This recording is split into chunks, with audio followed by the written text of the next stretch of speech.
Son premier album sort au Libéria en 1970. Cette œuvre, intitulée Atomoli glacé, sera suivie en 1972 de Niayou, produit à Paris en France. Ces deux œuvres ouvrent grandes les portes du monde musical à Rabé Justin Stanislas. En Amérique, aux États-Unis, il sort l'album intitulé Hommage à Ernesto Didier en 1983, précisément à Dallas, dans l'État du Texas. Rabé Justin Stanislas, appelé aussi JR, fête ses 45 ans de carrière musicale. Une carrière au service de la Côte d'Ivoire et du continent. L'État de Côte d'Ivoire lui est reconnaissant.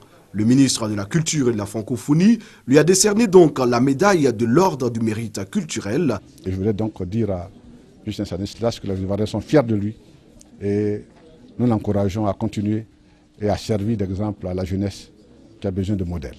L'artiste salue cet acte du gouvernement qui vise à revaloriser les anciennes gloires et honorer les artistes. Là, c'est toute ma carrière. Là. Donc là, je viens de renaître parce que ça va me servir encore de penser à autre chose, c'est-à-dire composer beaucoup de chansons. Auteur et co-auteur, Justin Stanislas s'est investi au cours de ces 10 dernières années dans le show business avec la mise en place d'une maison de production. Les albums intitulés Drebablini et Phoenix sont les œuvres sorties de cette entreprise.